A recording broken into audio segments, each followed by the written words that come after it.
Namaste and welcome to Baat Career Ki with my mentor, a podcast where we share real voices and experiences from the world of education while discussing one of the most important decisions of your life, that is your career. This podcast is presented to you by my mentor, an organization that guides students and parents in simplifying decision, careers, and selecting the right course and choosing the truly worthwhile global opportunities. At my mentor, we believe having career dilemmas is completely normal, and with the right guidance, it can transform the children's journey. Through Baat Career Ki, we aim to cut through myths, peer pressure, and half-baked advice and help students and parents to make confident decisions. This is not a lecture, it's a real talk with real questions, real experiences, and real guidance.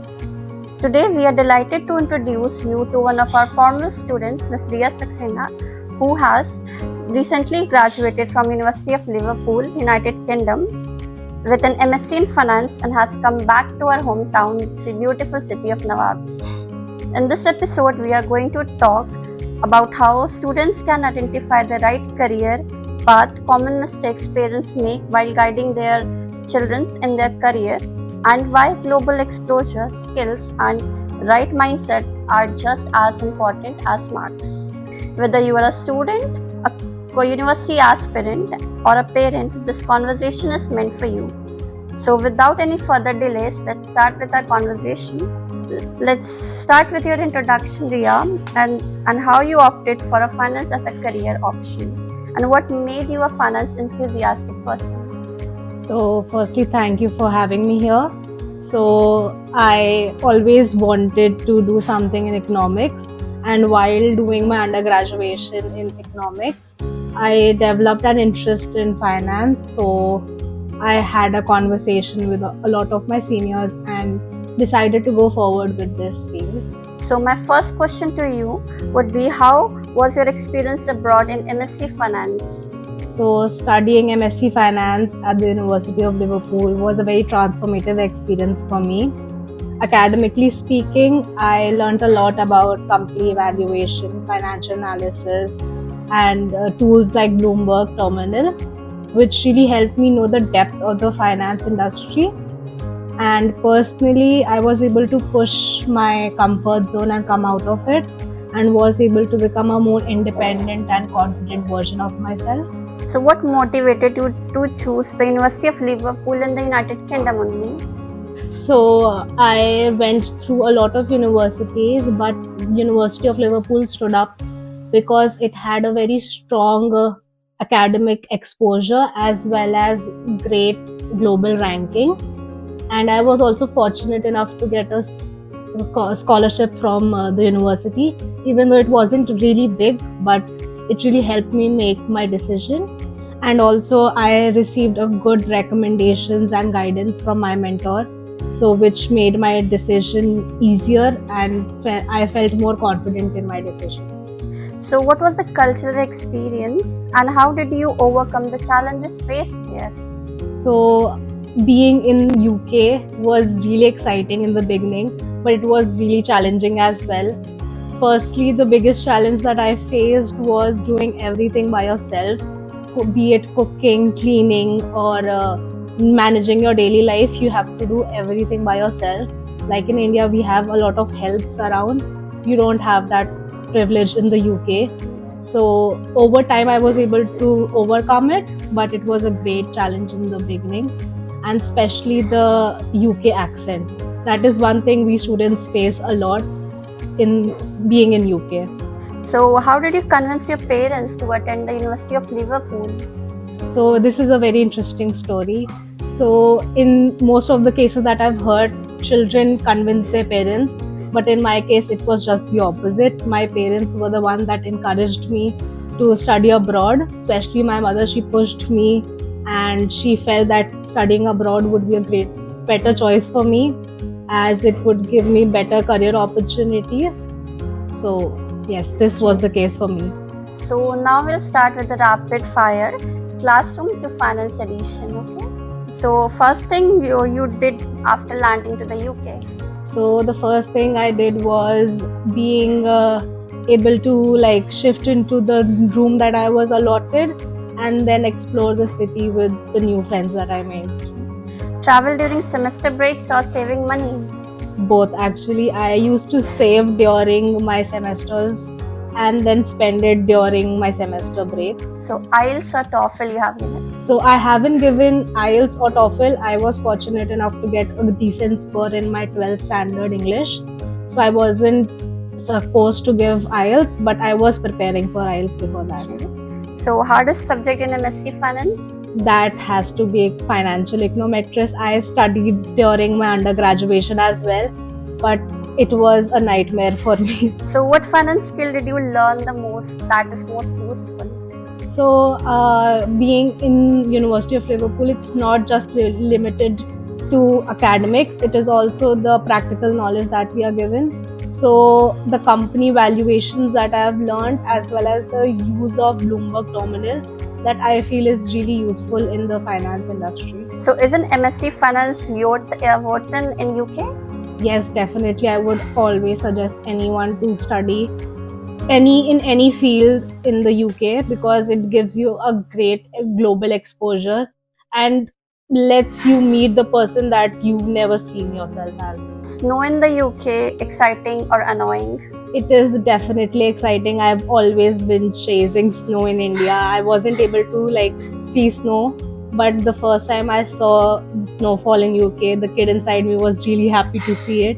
So one mistake students should avoid while studying abroad, according to you? So the first mistake that I think people make is not preparing to live independently and making decisions themselves. So advice for students planning to study at the University of Liverpool? Use the career opportunities that are given to you and use it thoroughly and attend all the career events that are happening in the university. So now we'll be back to the question answer rounds that we were doing. So what support did you find most helpful? Was it the career guidance, international office, mental health resources, or anything else?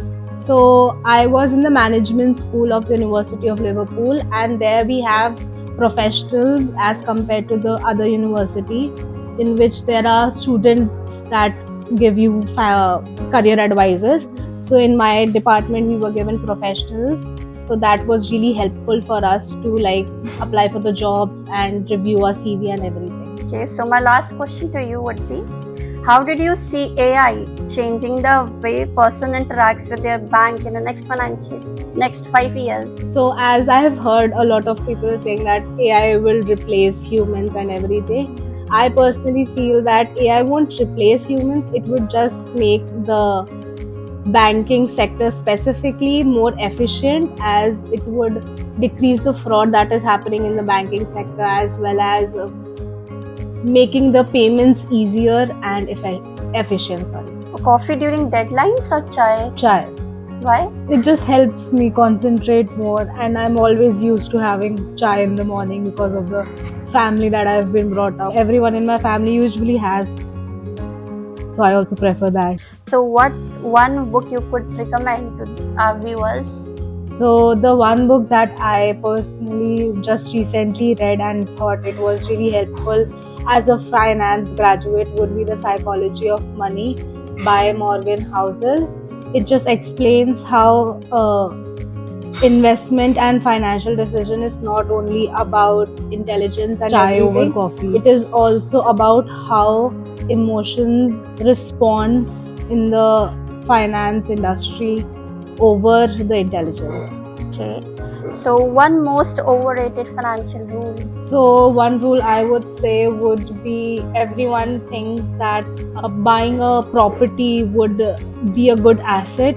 It is a good asset and it also builds wealth, but I think it also isn't that liquid and doesn't bring liquidity in. And I would suggest in diversifying your portfolio, investing in various assets other than just property, because as we all know, property prices are really high, and investing in one property, it would be better if we just diversify our portfolio and invest in different things other than just buying one property. So, how important is communication and presentation skill in the financial sector according to you? So, I personally think that communication and presentation skills do matter a lot in the financial sector. We have to present a lot of presentations during the meetings. We have to communicate clearly to the clients that what do they want and what can we deliver to them. So, I think they are the key things that it's not limited to just financial sector. I just believe that it is two skills that each person should have. So, which financial influencer would you follow or recommend to our viewers? So I've been following this Indian influencer named Anushka Rathore. I just love her content and she makes really engaging financial content related to investment, personal finance, stocks, and everything related to finance. So I just love her content. That's one influencer that I really genuinely follow. So, since how many days or years you have been following her? I've been following her for a quite long time. She has been on Instagram since I think 3-4 years from now. So I've been following her from the beginning, I guess. So, she was also the reason that you were most interested for the financial sector. Yes, I really love when influencers, female influencers, not only contribute just to the beauty and the lifestyle content creation, but to also the financial and the knowledge sector. So I really like her content. That's the reason that I am following her for a very long time. So, UK food or an Indian food? Indian food any day. I used to always visit Indian restaurants in UK. There are plenty of them because there are plenty of Indians in UK. So I used to visit a lot of Indian restaurants. Whatever is happening in the food that I was missing, it is so biryani was one of resilient those as well as challenged a lot. Homely vibe and everything. So, one city in UK, according to you, that a student must visit? A student, I guess, whole of the UK is really beautiful, but to me, especially Scotland and Edinburgh stood out while I was traveling. It was just different from the other UK that we see, the Victorian monuments and the buildings. It's just natural and beautiful over there. So, how realistic is it for international students to enter investment banking? So, investment banking sector usually requires a lot of experienced players, but nowadays people want to hire interns as investment bankers or in different domains in the investment banking, which bring a lot of career opportunities to the students. And especially in the UK, there is something called graduate roles, which basically allows one person to apply in a company and as well as shift in different sectors, be it marketing or sales or anything.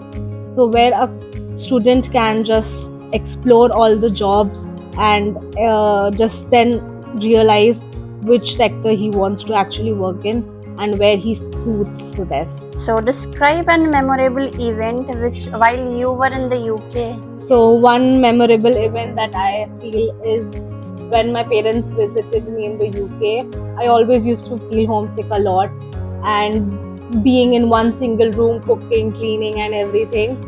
But when my parents just came to visit me, it was really lovely. The room was full of the people that I love, cooking with them and laughing. So it just brought a really homely vibe to the room. Okay. So tell our viewers how you celebrated Indian festivals in the UK. So in UK, we have, in the university itself, we have a Hindu society where we celebrate a lot of Hindu festivals and cultures.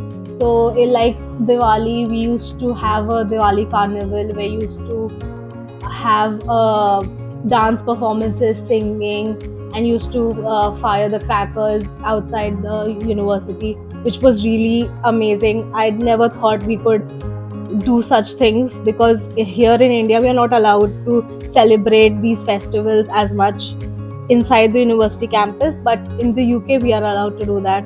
So it was really good celebrating Diwali and Holi on the center of the university with every other Indians, and there were plenty of non-Indian students as well, which were celebrating with us. Wow, impressive. Okay, so how easy was it to make friends with non-Indians, and any good friends made by you? Yes, I have quite a few non-Indian friends as well over there. So people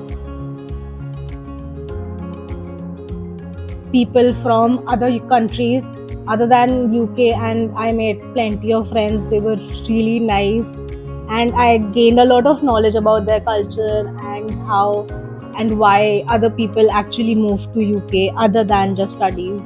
Okay, so which one particular country, people, citizens, students, your While I was working there as so there are a lot of Chinese students in the UK, and speaking of in the work culture, there are a lot of Spanish people in UK, because I guess for the EU countries it is easier to get a work visa over there.